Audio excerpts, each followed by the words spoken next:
Film की शुरुआत Utah के एक वीरान रेगिस्तान में होती है, जहां एक बच्चा इधर उधर भटकते हुए और कटी हुई मानव उंगली खाते हुए दिखाई देता है। कुछ समय बाद हम मुख्य किरदार विंडहैम से मिलते हैं, जो उसी इलाके में अपनी गाड़ी चला रहा है।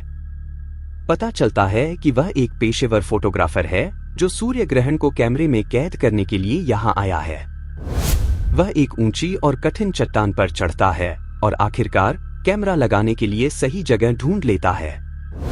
ग्रहण शुरू होते ही विंडहैम कुछ अद्भुत तस्वीरें खींचता है। इसके बाद वह अपनी गाड़ी की ओर लौटने का फैसला करता है, लेकिन अचानक उसे कुछ दूरी पर एक बच्चा अकेला रोता हुआ नजर आता है। विंडहैम उसके पास जाकर पूछता है कि क्या हुआ, तो बच्चा बताता है कि वह अपने माता पिता से बिछड़ गया है और अब खो गया है। विंडहैम चिंतित होकर उसे अपनी कार में बैठने के लिए कहता है, ताकि वे उसके माता पिता को ढूंढ सकें। लेकिन बच्चा अचानक खड़ा हो जाता है और विपरीत दिशा में चलने लगता है, यह कहते हुए कि उसके माता पिता वहां हैं। विंडहैम थोड़ा भ्रमित हो जाता है, लेकिन वह इतने छोटे बच्चे को अकेले नहीं जाने देना चाहता, इसलिए वह उसका पीछा करता है।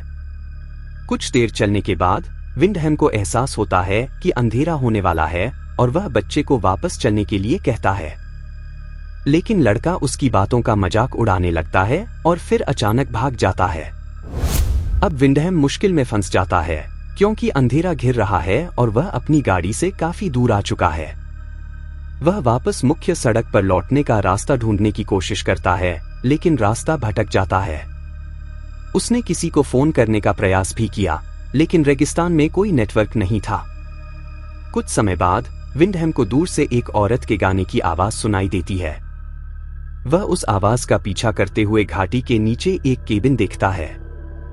केबिन की तरफ जाने वाली एक सीढ़ी भी थी, जिससे वह सावधानी से नीचे उतरता है। जब वह केबिन का दरवाजा खटखटाता है, तो अलीना नाम की एक महिला दरवाजा खोलती है। विंडहैम उसे अपनी स्थिति के बारे में बताता है, लेकिन अलीना उसकी उपस्थिति से जरा भी हैरान नहीं होती और उसे अंदर बुलाकर खाना देती है। जब विंडहैम उससे पूछता है कि यहाँ से बाहर कैसे निकला जाए, तो अलीना कोई जवाब नहीं देती। इससे विंडहैम निराश हो जाता है और वह केबिन से जाने की कोशिश करता है, लेकिन अलीना जोर देकर कहती है कि अब बहुत देर हो चुकी है और उसे रात वहीं रुकना चाहिए। विकल्प न होने पर वह सहमति देता है और पास के बिस्तर पर लेट जाता है। बाद में उसने देखा कि अलीना नग्न होकर दूसरे कमरे में खुद को साफ कर रही है, जिससे उसे अजीब महसूस होता है, लेकिन वह इस पर ज्यादा ध्यान नहीं देता और सोने की कोशिश करता है। अगली सुबह विंडहैम अलीना के लिए कुछ पैसे छोड़कर जाने लगता है। हालांकि वह यह देखकर चौंक जाता है कि केबिन चारों ओर से ऊंची चट्टानों से घिरा हुआ है, जिसे उसने पिछली रात नहीं देखा था। सबसे चौंकाने वाली बात यह है कि पिछली रात की सीढ़ी का निचला हिस्सा गायब हो चुका था। जब वह अलीना से पूछता है कि सीढ़ी कहाँ गई, तो वह लापरवाही से जवाब देती है कि स्थानीय लोग कभी कभी इसे अपने काम के लिए ले जाते हैं और शायद वे इसे बाद में या अगले दिन वापस लाएंगे। फिर विंडहैम अन्य निकास मार्गों के बारे में पूछता है, लेकिन अलीना बताती है कि यहाँ से निकलने का कोई और रास्ता नहीं है। इससे विंडहैम निराश हो जाता है, लेकिन उसके पास कोई और चारा नहीं होता, इसलिए वह एक और दिन वहां रुकने का फैसला करता है। वह अपना अधिकतर समय घाटी के दृश्यों की तस्वीरें खींचने में बिताता है और चट्टान पर चढ़ने की कोशिश भी करता है, लेकिन गर्मी के कारण यह मुमकिन नहीं हो पाता। दोपहर में अलीना उसके गंदे कपड़े साफ करने की पेशकश करती है। विंडहैम मना कर देता है, लेकिन अलीना पूछती है कि उसकी पत्नी उसे इस हालत में देखकर क्या सोचेगी। यह सुनकर विंडहैम अजीब महसूस करता है और तुरंत स्पष्ट करता है कि वह शादीशुदा नहीं है। अगले दिन वह अलीना के घर में ऐसी चीजें खोजने लगता है जो उसे चट्टान पर चढ़ने में मदद कर सके। आखिरकार उसे एक कुदाल मिलती है और वह उसका उपयोग चट्टान पर चढ़ने के लिए करने की कोशिश करता है। लेकिन कुछ ही देर बाद कुछ बच्चे अचानक उस पर एक कटा हुआ जानवर का सिर फेंक देते हैं, जिससे वह अपना संतुलन खो देता है और बेहोश होकर जमीन पर गिर जाता है। जब विंडहैम होश में आता है, तो देखता है कि रात हो चुकी है और उसे अपने पैर में दर्द महसूस होता है। उसे एहसास होता है कि गलती से गैंती उसके पैर में घुस गई है। वह दर्द में चिल्लाने लगता है और अंततः उसकी आवाज सुनकर अलीना वहां आती है। वह धीरे धीरे कुदाल को निकालती है, जबकि विंडहैम दर्द से कराहता रहता है। इसके बाद वह फिर से बेहोश हो जाता है और जब होश आता है तो खुद को केबिन में पाता है जहां अलीना उसकी चोटों का इलाज कर रही होती है। 2 दिन बाद जब विंडहम की हालत थोड़ी ठीक होती है तो वह फिर से वहां से निकलने की कोशिश करता है। वह घाटी के ऊपर की ओर देखता है और मदद के लिए चिल्लाता है, लेकिन कोई उसकी आवाज नहीं सुनता। गुस्से में आकर वह अलीना से जवाब मांगता है कि यहाँ क्या हो रहा है, लेकिन वह कोई जवाब नहीं देती, बस उसे भरोसा दिलाती है कि वह उसकी देखभाल कर सकती है। विंडहम क्रोधित होकर उससे कहता है कि वह अपने सामान्य जीवन में लौटना चाहता है, क्योंकि उसके बाहर भी एक दुनिया है जहां लोग उस पर निर्भर हैं। अलीना उसके करीब आने की कोशिश करती है, लेकिन विंडहम उसे दूर रहने के लिए कहता है। कुछ ही समय बाद कॉर्वस नाम का एक लड़का और उसकी बहन घाटी के शीर्ष पर आते हैं और विंडहम को पुकारते हैं। कॉर्वस बताता है कि उसने पहले चिल्लाने की आवाज सुनी थी और पूछा कि क्या उसे मदद की जरूरत है। विंडहम राहत महसूस करता है और अपनी स्थिति के बारे में बताता है। कॉर्वस उसे आश्वासन देता है कि उसके पास रस्सी है और वह उसे बाहर निकालने में मदद करेगा। विंडहम को उम्मीद की किरण नजर आती है और वह बेसब्री से कॉर्वस का इंतजार करता है। कॉर्वस जल्द ही रस्सी के साथ लौटता है और उसे नीचे फेंक देता है, फिर विंड से खुद को रस्सी से बांधने के लिए कहता है। विंड भोलेपन से उसकी बात मान लेता है, लेकिन जैसे ही वे उसे ऊपर खींचने लगते हैं वे अचानक रुक जाते हैं और विंड का मजाक उड़ाने लगते हैं। वह अब हवा में लटका हुआ होता है और लड़के रस्सी को हिलाकर उसे परेशान करते हैं। एक लड़का तो यहाँ तक करता है कि वह विंड के चेहरे पर पेशाब कर देता है। विंड अपना संतुलन खो देता है और चट्टान से टकराकर बेहोश हो जाता है।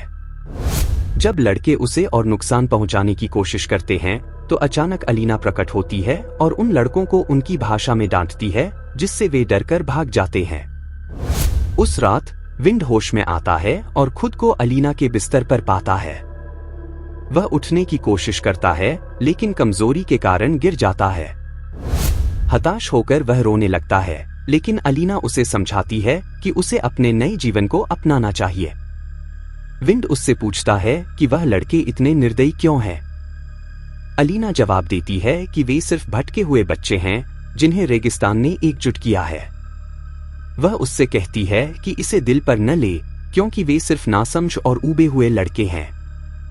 कहानी कुछ हफ्ते आगे बढ़ती है, जहां विंड ने अपने भाग्य को स्वीकार कर लिया है और शांतिपूर्वक रेगिस्तान में रह रहा है। अलीना उसकी देखभाल करती है और विंड भी उसके प्रयासों की सराहना करने लगता है। एक दिन एक किशोरी उसके लिए भोजन और अन्य जरूरतों का एक पैकेज लेकर आती है। विंड को आश्चर्य होता है कि ये सामान कहां से आया, लेकिन अलीना उसे कुछ भी पूछने से मना करती है और कहती है कि जो मिल रहा है उसे स्वीकार कर लो। विंड को यह शक होने लगता है कि शायद वह भी अलीना की तरह एक कैदी है और उसे यहाँ रहने के लिए मजबूर किया गया है। उसी रात नशे में धुत विंड को बाहर से कुछ आवाजें सुनाई देती हैं। वह हथौड़ा लेकर बाहर जांच करने जाता है और कॉर्वस से मिलता है, जो अब एक महिला के कपड़े पहने हुए होता है। थोड़ी देर तक उसे तंग करने के बाद कॉर्वस उसका हथौड़ा पकड़ लेता है, उसके चेहरे को चाटता है और फिर भाग जाता है। इससे विंड इतना गुस्सा हो जाता है कि वह केबिन में लौटकर अलीना पर चिल्लाने लगता है। वह अलीना पर आरोप लगाता है कि उसने इन पागल लड़कों को उसके जीवन को बर्बाद करने की अनुमति दी है। लेकिन अलीना शांत रहती है और उसे सोने की सलाह देती है। फिर वह अपने बिस्तर पर चली जाती है और नग्न होकर खुद को साफ करने लगती है। नशे में धुत विंड भी उसकी बातों में आकर उसके साथ सो जाता है। कुछ दिनों बाद जब विंड बगीचे में काम कर रहा होता है, लेपस नाम का एक लड़का ऊपर से उसे पुकारता है और पूछता है कि वह क्या कर रहा है। विंड जवाब देता है कि वह खेती कर रहा है और उसे महसूस होता है कि ये गड्ढे अपने आप में एक सूक्ष्म जगत हैं। लड़का सूक्ष्म जगत का मतलब पूछता है तो विंड उसे समझाता है कि यह बड़े स्थान में छोटे जीवन के निर्माण की अवधारणा है। लड़का विंड की बातों से प्रभावित होता है और ऐसे विषयों का अध्ययन करने की इच्छा जताता है। विंड उसे पढ़ाने के लिए राजी हो जाता है, लेकिन बदले में उससे मदद की उम्मीद करता है। लड़का थोड़ी घबराहट में वहां से चला जाता है। घर पर विंड को एक महिला की पुरानी तस्वीर मिलती है। वह अलीना से पूछता है कि ये कौन है। अलीना बताती है कि यह पहली माँ थी जो यहाँ आई थी। विंड यह सब समझ नहीं पाता, लेकिन अलीना अचानक उसे बताती है कि वह गर्भवती है। वह विंड को यह भी कहती है कि उसे बच्चे की परवाह करने की जरूरत नहीं है अगर वह नहीं चाहता है। विंड को गुस्सा आ जाता है और वह अलीना पर उसे धोखा देने का आरोप लगाता है। वह कहता है कि वह नहीं चाहता कि उसका बच्चा किसी पागल महिला के हाथों बड़ा हो। अलीना उसकी बातों से आहत होकर रोने लगती है। अगली सुबह जब विंड जॉगिंग कर रहा होता है तो लेपस वापस आता है और उससे बात करता है। विंड उससे मदद मांगता है और कहता है कि अलीना गर्भवती है और उन्हें वहां से निकलना होगा। वह लेपस से रस्सी लाने का अनुरोध करता है और कहता है कि ये उसका पहला भौतिकी का पाठ होगा। लड़का उसकी बातों में आ जाता है और विंड उसे भरोसा दिलाता है कि एक बार वहां से निकलने के बाद वे एक परिवार के रूप में रह सकेंगे। लेपस उसकी मदद करने के लिए राजी हो जाता है, लेकिन इस शर्त पर कि जब बाकी लोग सो रहे होंगे तभी वे इसे अंजाम देंगे। लेकिन उनकी बातचीत को एक और किशोर लड़का सुन लेता है और लेपस को वहां से खींच ले जाता है। बाद में अलीना विंड से पूछती है कि उसने लेपस के साथ क्या चर्चा की। विंड बताता है कि लेपस बाकी लड़कों से अलग है, वह दयालु और बुद्धिमान है। लेकिन जब विंड बताता है कि लेपस ने उन्हें भागने में मदद करने का वादा किया है तो अलीना परेशान हो जाती है।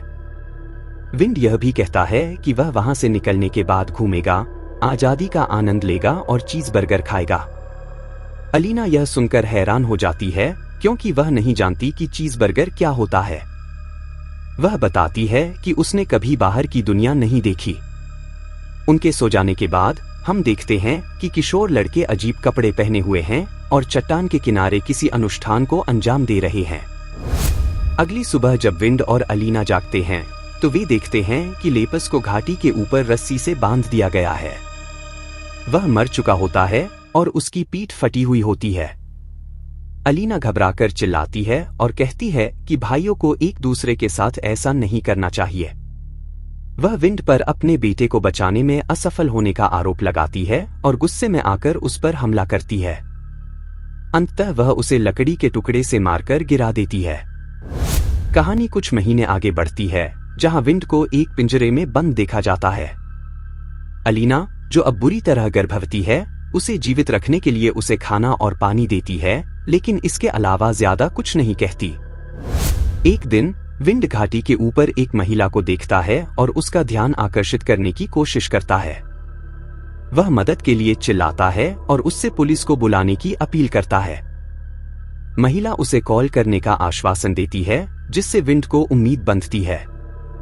लेकिन कुछ समय बाद वह देखता है कि कॉवस उस महिला को पकड़ लेता है और बेरहमी से मार देता है। विंड निराश होकर पिंजरे को मारता है और सोचता है कि शायद वह इस नरक से कभी नहीं बच पाएगा। उसी शाम एक छोटा बच्चा विंड के पिंजरे के पास आता है और उसे एक फल देता है। विंड फल स्वीकार कर खा लेता है, जिससे उसकी भूख शांत होती है।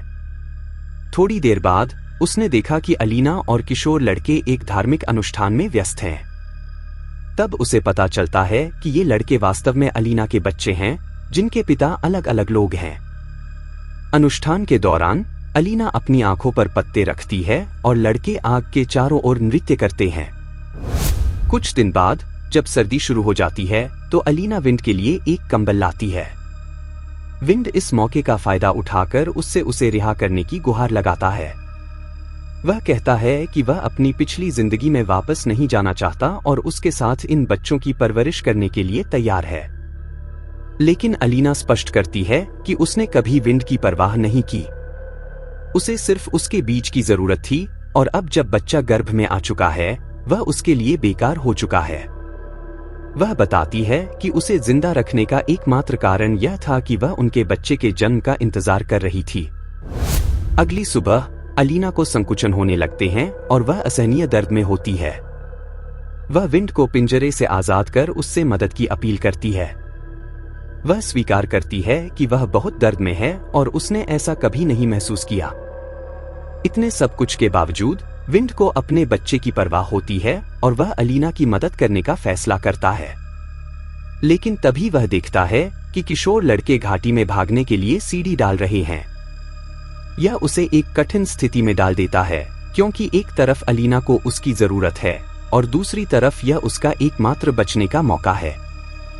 अंत में विंड अलीना को उसके हाल पर छोड़कर सीढ़ी की तरफ बढ़ता है, लेकिन तभी वह नवजात शिशु के रोने की आवाज सुनता है और रुक जाता है। वह मुड़कर अपनी बेटी को गले लगाता है और पिता बनने के इस पल का आनंद लेता है। अलीना बच्ची को लेकर उसे खिलाने और उसकी देखभाल का वादा करती है। वह कहती है कि एक दिन यह बच्ची उसके उद्देश्य को पूरा करेगी और एक मां बनेगी। विंड को धन्यवाद देते हुए वह कहती है कि अब उसका काम खत्म हो गया है। विंड कुछ समझ पाता इससे पहले ही एक बड़ा लड़का उसके पीछे से आकर उसका गला काट देता है। अंतिम दृश्य में अलीना विंड का सामान पैक करती है और उसे एक ट्रंक में रखती है। फिर वह अपने रोते हुए बच्चे के पास जाती है और उसे सांत्वना देने की कोशिश करती है। घर के बाहर विंड की लाश को जमीन पर सड़ते हुए दिखाया जाता है। यह थी हमारी आज की कहानी। अगर आपको यह वीडियो पसंद आई हो तो इसे लाइक करना न भूलें। आप किस फिल्म की कहानी सुनना चाहेंगे हमें कमेंट्स में जरूर बताएं। और हाँ, अगर अभी तक आपने हमारे चैनल को सब्सक्राइब नहीं किया है तो जल्दी से कर लें ताकि आप कोई भी नई कहानी मिस न करें। आपके साथ हर हफ्ते इसी तरह की और भी दिलचस्प कहानियां लेकर आते रहेंगे। धन्यवाद।